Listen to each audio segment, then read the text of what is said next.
Hello, everyone, and thank you for joining us today. My name is Hanu Park, and I'm a professor at Yeongnam University, and I'm also chief editor for the ROSA Journal, stand for the Research Output as Scientific Asset. That is the first peer-reviewed journal on the decentralized internet. Today, I'm delighted to speak with the Han Sem Kim, CEO of Alchemi Lab, about the crypto market with a particular focus on the Bitcoin and Ethereum.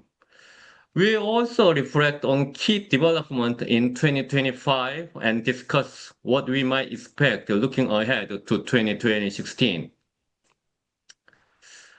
Thank you for joining today, Hansem and then Sam Kim.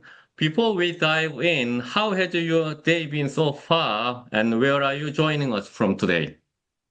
Oh, actually, my second child, the younger one, is very sick today, so he's at home. He didn't go to school today, and I am also at home, just working on my things. And what I do normally these days is just the developing the AI model that predicts the future price of Bitcoin and all the crypto market movements. Yeah, Yeah. I'm sorry, your child is sick, today. Yes, I hope he or she, they will get better, soon. Yeah, for those who may not know you yet, could you briefly introduce yourself and explain what the Alchemy Lab focus on? Oh, okay. Alchemy Lab, we are here to represent the field of forecasting, uh, specifically the forecasting into the future, not in a deterministic way, but in the way of probabilistic methods. Meaning, we don't say like Bitcoin will be certain dollars tomorrow. We don't say that way. We say instead the future is always the probabilistic distribution. So that's what our AI model is doing, and we develop and upgrade all the models. Right now, we are in the third phase of our model. We named it Argus 3, and which is I am really working on lately, and is so far it's been very accurate, seeing into the future. And if you're an institutional investor, the product will be ready for you maybe first quarter in 2026, and yeah, you can anticipate on that. And basically what we do is the AI driven hedge fund on the crypto market. So we do the asset distribution for you, asset allocation for you, and we trade for you automatically. Oh, it sounds very much exciting, that you are doing the AI-driven forecasting or the AI-driven modeling for the crypto market. And then you just, in the middle of developing your new AI model, called the Argus, Oh, that's very interesting name as well. The Argus, what is Argus? It's the name like the, animal or something like dragon. Oh, it's a name of a monster that Hera is a in the Greek methodology. Hera Hera thought her husband Zeus was cheating on her, so Hera Mm. built this monster that has like more than 100 eyes that monitors whether Zeus cheat on her or not. And from that, we named our model Argus because our model basically uses a CNN convolutional way, which is like your eyeball movement, and is one of the models in the AI that depicts that mimics the human eye movements, and we use that model heavily to see all the circumstances information available. So it's like it's having like numerous amount of eyes, and that's why we named it Argus. Yeah, it sounds very much, the sophisticated, and then also it sounds very like exorcism, right? Right? Okay, let's move on to the market trend. Okay, about the 2025 year-end review in crypto markets. Okay, so looking back at the 2025, what would you say was the most important event or trend in the crypto market from your perspective? In the year 2025, I can summarize it from the hedge fund point of view that there were a lot of other hedge funds or institutional players that has come into the market, and I can tell that because our we call it the alpha, which is like excess return over the market.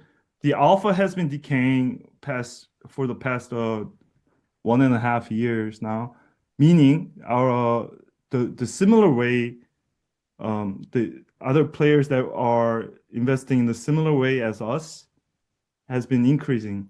So we have more competitors that trade in the exact same way, meaning they are also using AI to trade on the crypto market. So a lot of quantitative hedge funds has been coming into the market lately, and recently they are now going out of the market. So um, yeah, for the past year or so, the institutional quantitative investors has been coming in. Right now, they are seemingly like going back out of the market. That's what happened for the past year. So our alpha hasn't been so great for the year. We are still at for this year our return cumulative return was at uh 65%, which is pretty good, but like the Sharp ratio wise, I mean the volatility was pretty great also. So there's a give and take in it. So our return has been really high, but also the volatility was high, meaning there were too many competitors in the market. Oh, yeah, I think it sounds, very, interesting. Also, it's the disappointing at the same time because you just mentioned that, Bitcoin showed a significant movement this year. And then, this movement has been made possible by some kind of the hedge fund or ETF or institutional, smart money. But the money is coming out of the market at the moment. That's what you summarized, right? Yes, yes. So the the you know how the hedge fund global institutional funds, they're very big, so they can't like trade like daily basis. That's only possible for the individual investors.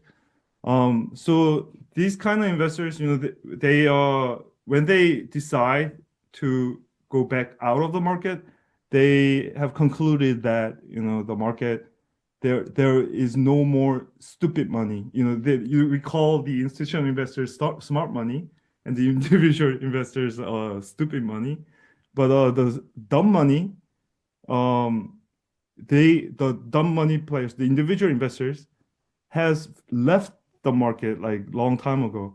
So they have been keep leaving the market, and the institutional investors has concluded that there is no more individual investors that um we can exploit on. Ito? Yeah, yeah, yeah, yeah. I Okay, think that's that's what very they much, contrasting interpretation with some other analysts. You see in 2025, institutional, adoption or institutional flow, and actually increased in the market, but now, they are no longer, in the key player in boosting economy, and then they don't see any kind of the stupid or dumb money from individual or the smart consumers, right? Right, right, right. That's exactly right.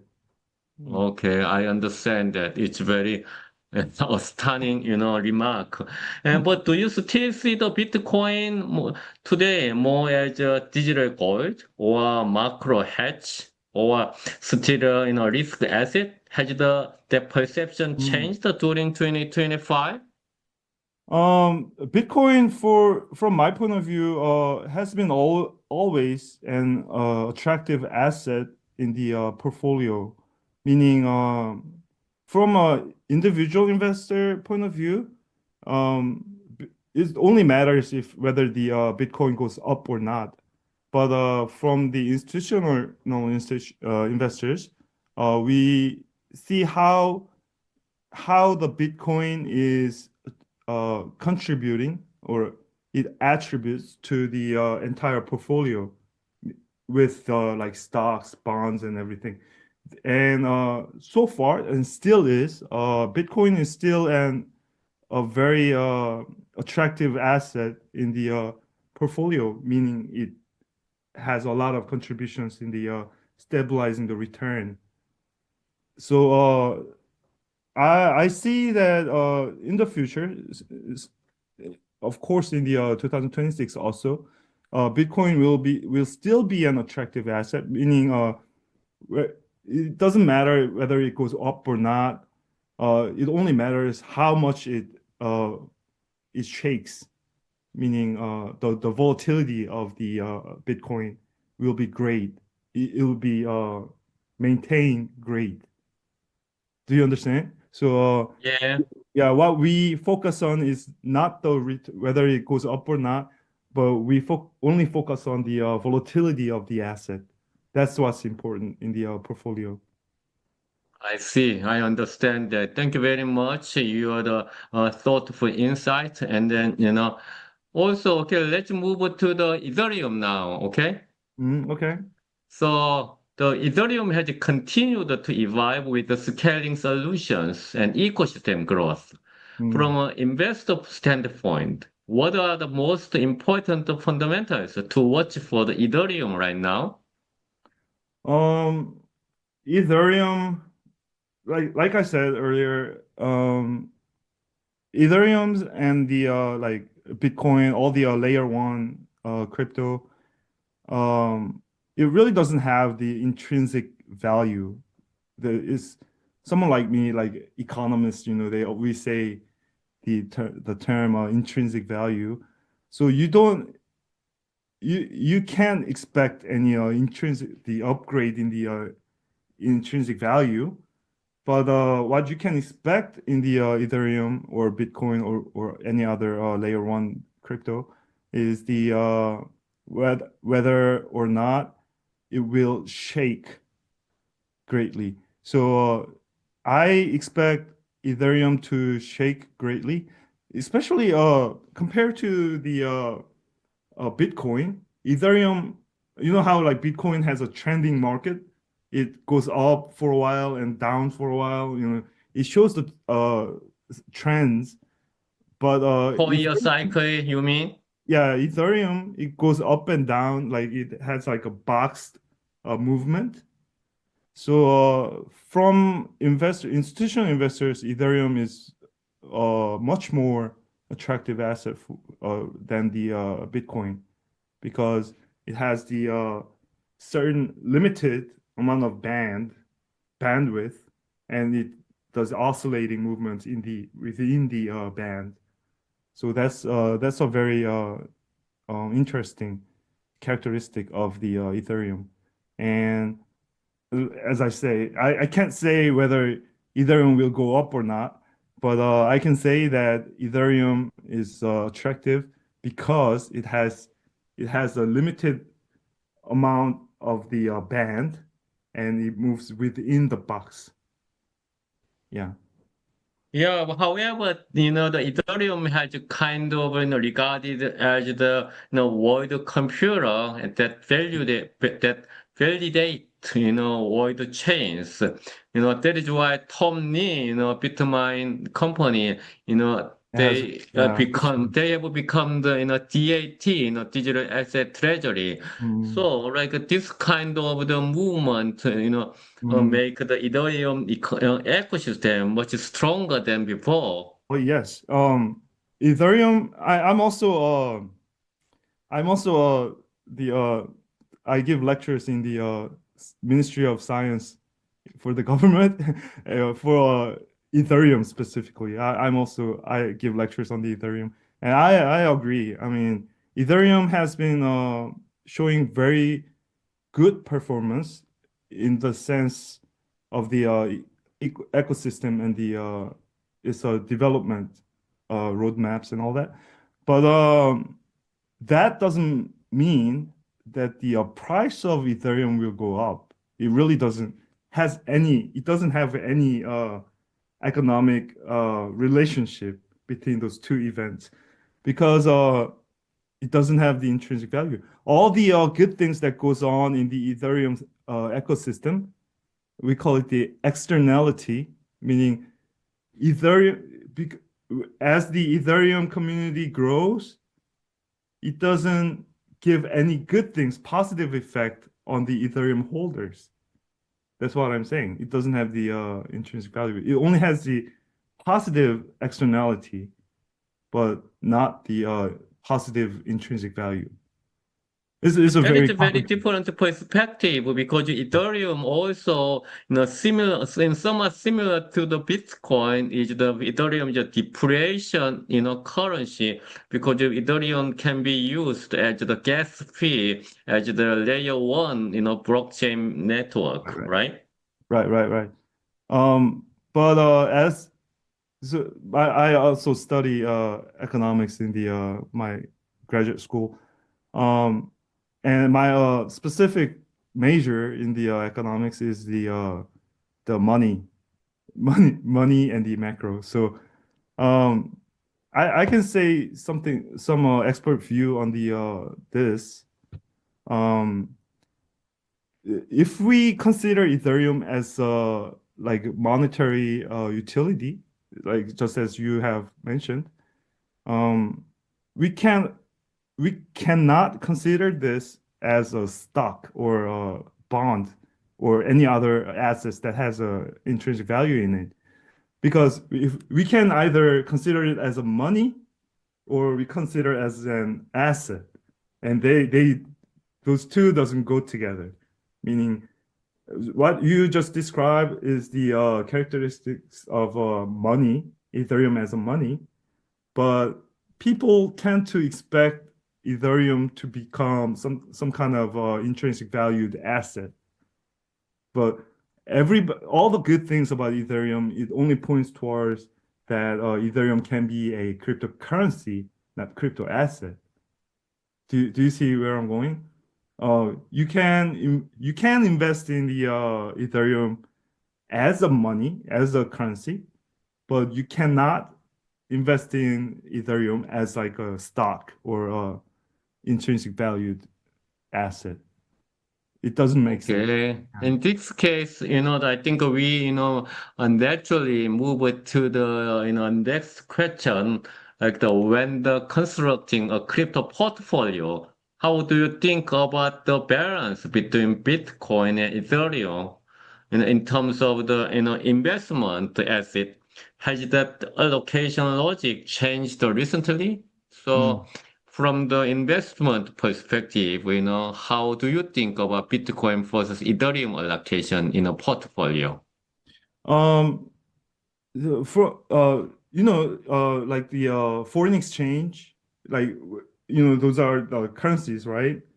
When you're trading currencies, you don't you don't allocate your money into different currencies. What you do is you trade different currencies. So if you look at our fact sheet that we issue every month, our monthly fact sheet, it has an asset allocation pie chart. But if you look at the title, it says it's not the asset allocation pie chart, but it's the trading frequency chart. So what I can say is that uh, you can trade. We trade more Ethereum like with a high frequency and Bitcoin with a low frequency.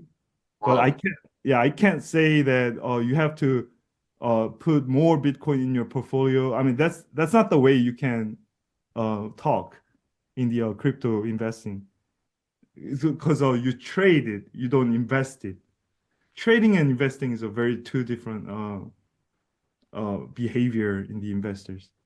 Okay, so for the saving account, is Bitcoin is better than Ethereum. But for the instant transaction account, is Ethereum is better than Bitcoin. Can I just say that in a very simple way?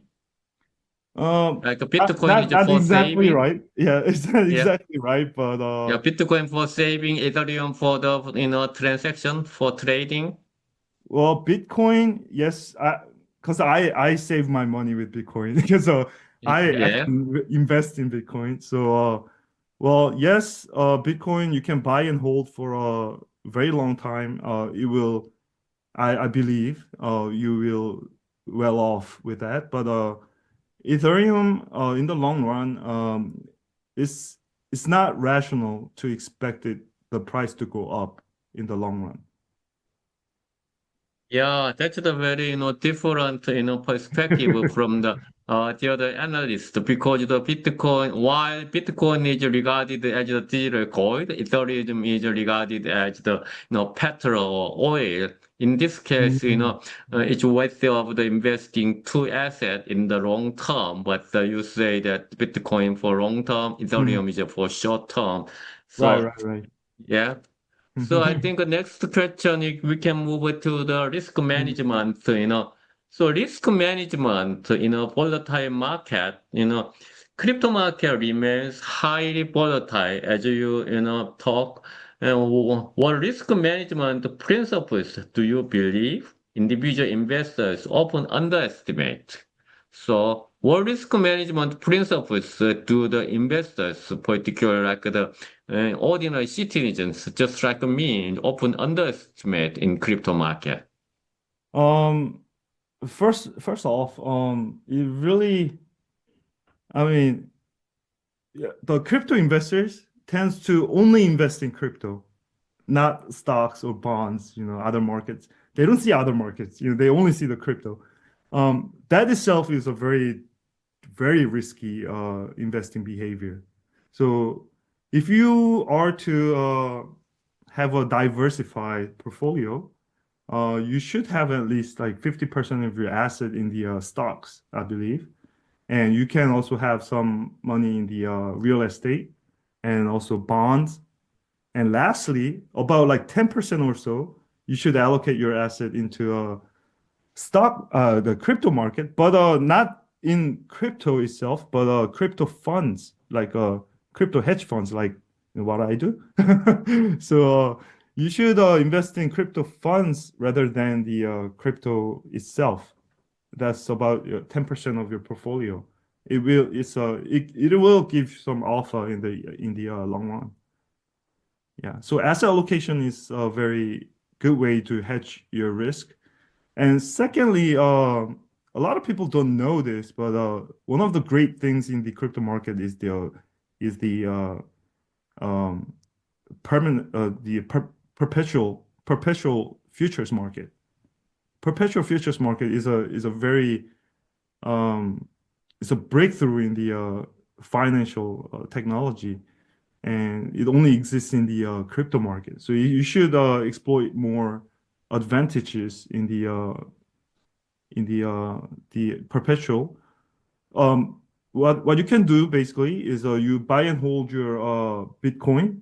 Say if you have like 10 Bitcoins, you buy and hold it in some crypto exchange like Binance, and you can invest short in Bitcoin in the perpetual market with with your Bitcoin as collateral. So, and you short it and you get your roll yield. We call it the funding fee, and you get free 10% every year in dollars, US dollars. Oh, so that's a free lunch. So there are many ways that you can roll your money. in the crypto market rather than just, buy and hold crypto spot. Yeah. Yeah, but the perpetual futures market is some kind of the professional or advanced market, Mm. so ordinary citizens rarely access, or ordinary citizens are rarely, the risk. Yeah, that's why there are many crypto hedge funds that helps you do the all the use the all the technology in the crypto.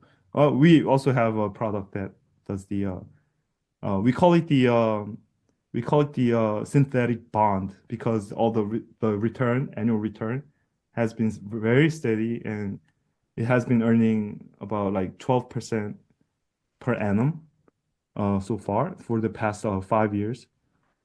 So Mm, 12% annual, rate for the institutional customers from your, the advanced AI model. right? Yes, we only do we only our clients are all institutional investors, but there are some players in the market that does a service for the B2C, and also, and I don't know of any, but I'm sure there are a lot of hedge funds that does the retail market. Mm. Okay, that is a very, top tier market. Okay, let's move to the, 2016 outlooks. Mm. Okay, looking ahead to the 2016, what is your base case scenario for the crypto market? Are you more optimistic, cautious, or Mm. somewhere in between? And, which Yeah. indicators should investors watch most closely? Um, as I've said that that Bitcoin and Ethereum, they don't have the intrinsic value, but there are some cryptos that has the intrinsic value. Um, like a layer two or three cryptos.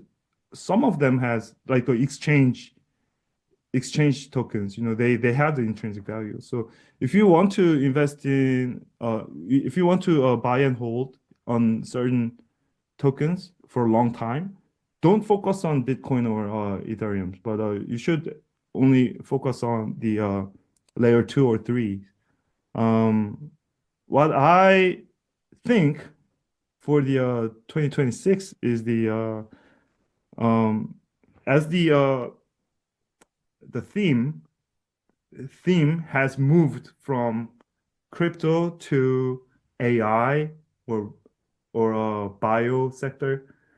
I believe that the if there's a boom in the crypto, that it will have some kind of relationship with the either AI or biomedicine. So uh a Asia. I don't I don't know how to speak this in the English, but a Aether. So I think that to sum up, you would think that besides Bitcoin and Ethereum, as we move into the 2016, some other like the themed based altcoins, for Right, right. example, bio or the AI, for these themed based altcoins can be the prosperous or the make people's money. That's what Right, you are right, right. meaning, right? Right, right, right. Any crypto that has some kind of relationship to AI will have will see I see a positive I have a positive view on them. So Okay. I am also investing in one of them. So So people should, pay close attention to the, AI themed or the bio themed, altcoins for next year. right, right. Okay. The what kind of examples, what kind of the, coins you might can say, it's Um, worth of investing. I'm not a very crypto expert, but yeah. So I only know of one that has the match, Aether, A Okay. Aethir, Aether, I and don't know either. Yeah. Yeah. Oh, you can buy it on the you can trade it on the Upbeat in local exchange. Um, yeah, I'm collecting it so right now. Hmm. Yeah, because I see I have a very positive view on that, and also it's my own theme or my own belief on the basic income that I invest in the world coin, which is issued by the OpenAI, right? So I'm investing in those two, like personally, not our company doesn't know, I'm investing in those coins, but Yeah, yeah, so yeah, it's a personal, okay, personal remark, yeah, it's you one are personal putting belief. the small token of money to the two coins, that Mm, are the Aether and then World coin. But mm. as AI expert, the Google Gemini kind of invaded OpenAI's ChatGPT's, Uh, AI domain. And then, World coin has recently lost about the 50%. So, in last 2 months. right, right, So right. do you think the World coin is still have some kind of the, future in next year? Sure, because it's related to AI, because AI is the only theme that the world cares about, like right now. If you remember, like 30 years ago, in Korea, Samsung has the heavy spotlight and the stock market, and any stock that has some kind of relationship to Samsung, they skyrocketed. And even there was a company named Samsung uh, Samsung Cables or something. It really doesn't have any kind of relationship business-wise to Samsung, a group, but its price has been skyrocketed, meaning it doesn't matter it doesn't matter the specifics of the coins, but what matters is the sector theme that drives the price of the individual coins as well. So I believe that the AI theme will kick in to crypto market in year 2026, and it will the Aether and the WorldCoin will have a similar spotlight as a Samsung in the past. Thank you very much. And Mm. so I think you already gave just one piece of advice to long-term crypto investors heading into the 2016, AI themed, altcoins, Mm. Okay, thank you very much for, joining us today. And then we looking forward to the very exciting market next year. Thank you so much. It's been fun.